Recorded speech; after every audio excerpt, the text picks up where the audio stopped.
Hi friends, ಎಲ್ಲರಿಗೂ ನಮಸ್ಕಾರ. ಸಣ್ಮನೆ ಚಾನಲ್ಗೆ ಸ್ವಾಗತ. ನಾನು ಇವತ್ತು ಒಂದು ಅದ್ಭುತವಾದ ಜ್ಯೂಸ್ ಮಾಡೋದು ಹೇಗೆ ಅಂತ ನಿಮಗೆ ತೋರಿಸ್ತಾ ಇದ್ದೀನಿ. ನಾನಿಲ್ಲಿ ಮಾಡ್ತಾ ಇರುವಂಥದ್ದು ಇವತ್ತು ಕುಂಬಳಕಾಯಿ ಹಾಗೂ ನೆಲ್ಲಿಕಾಯಿನ ಉಪಯೋಗಿಸ್ಕೊಂಡು ಒಂದು ಜ್ಯೂಸನ್ನ ಮಾಡ್ತಾ ಇದ್ದೀನಿ. ಇಲ್ಲಿ ನೀವು ನೆಲ್ಲಿಕಾಯಿ ಮಾತ್ರ ಉಪಯೋಗಿಸ್ಕೊಂಡು ಮಾಡ್ಕೋಬೋದು, ಇಲ್ಲ ಕುಂಬಳಕಾಯಿ ಮಾತ್ರ ಉಪಯೋಗಿಸ್ಕೊಂಡು ಮಾಡ್ಕೋಬೋದು. ಇಲ್ಲಿ ನಾನು ಕುಂಬಳಕಾಯಿ ತಗೊಂಡಿದ್ದೀನಿ, ಅದೇ ಥರ ನೆಲ್ಲಿಕಾಯಿ, ಶುಂಠಿ, ಜೀರಿಗೆ ಜೀರ್ಣಕ್ರಿಯೆಗೆ ಒಳ್ಳೆಯದು. ಅದೇ ಥರ ಪುದೀನ ಸ್ವಲ್ಪ, ಹಾಗೆ ಎಷ್ಟು ಬೇಕೋ ಅಷ್ಟು ನೀರನ್ನು ಉಪಯೋಗಿಸ್ಕೋಬೋದು. ಅದನ್ನು ಕಟ್ ಮಾಡಿ ಮಿಕ್ಸಿ ಜಾರ್ಗೆ ಹಾಕಿ ಒಂದು ಸ್ವಲ್ಪ ನುಣ್ಣಗಾದ ನಂತರ ನಿಮಗೆ ಬೇಕಾಗಿರೋಷ್ಟು ನೀರನ್ನು ಹಾಕ್ಕೊಂಡು ರುಬ್ಕೊಂಡು ನೆಕ್ಸ್ಟ್ ಇದನ್ನು ಸೋಸ್ಕೊಂಡ್ರೆ ಆಯಿತು, ಜ್ಯೂಸು ಸಿಗ್ತದೆ.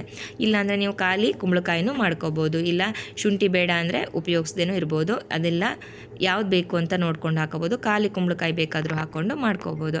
ಇವೆಲ್ಲದರಲ್ಲೂ ವಿಟಮಿನ್ ಸಿ ಹಾಗೆ ಕ್ಯಾಲ್ಸಿಯಂ ಅಂಶ ಇರೋದ್ರಿಂದ ದೇಹಕ್ಕೆ ತುಂಬಾ ಒಳ್ಳೆಯದು. ಉರಿ ಮೂತ್ರ ಸಮಸ್ಯೆ ಇರೋರು ಖಾಲಿ ಹೊಟ್ಟೆಯಲ್ಲಿ ಕುಂಬಳಕಾಯಿ ಜ್ಯೂಸ್ ಕುಡಿಯೋದ್ರಿಂದ ಅದು ಕೂಡ ಕಮ್ಮಿ ಆಗ್ತದೆ. ಹಾಗೆ ಫೈಲ್ ಸಮಸ್ಯೆ ಇರೋರಿಗೂ ಕೂಡ ಒಳ್ಳೆಯದು.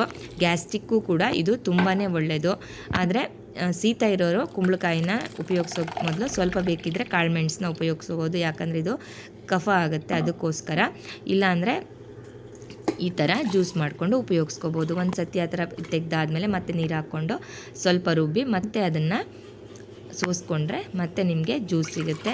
ಡೈಲಿ ಖಾಲಿ ಹೊಟ್ಟೆಲಿ ಇದನ್ನು ಕುಡಿಯೋದ್ರಿಂದ ಹೊಟ್ಟೆಲಿರೋ ಬೊಜ್ಜು ಕೂಡ ಕಡಿಮೆ ಆಗ್ತದೆ, ದೇಹಕ್ಕೆ ಜೀರ್ಣಕ್ರಿಯೆಯೂ ಜಾಸ್ತಿ ಆಗ್ತದೆ, ಹಾಗೆ ಉರಿ ಮೂತ್ರ ಸಮಸ್ಯೆ ಹಾಗೆ ಎಲ್ಲವೂ ಕಡಿಮೆ ಆಗ್ತದೆ. ನೀವು ಬೇಕಂದರೆ ಇದಕ್ಕೆ ಸ್ವಲ್ಪ ಲಿಂಬೆಹಣ್ಣನ್ನು ಆ್ಯಡ್ ಮಾಡ್ಕೋಬೋದು. ಈ ಥರ ಡೈಲಿ ಬೆಳಿಗ್ಗೆ ಖಾಲಿ ಹೊಟ್ಟೆಗೆ ಕುಡಿಯೋದ್ರಿಂದ ಆರೋಗ್ಯಕ್ಕೆ ತುಂಬಾ ಒಳ್ಳೆಯದು. ನೀವು ಟ್ರೈ ಮಾಡಿ, ಹೇಗಾಗಿದೆ ನನಗೆ ಕಮೆಂಟ್ ಮಾಡಿ. Thank you.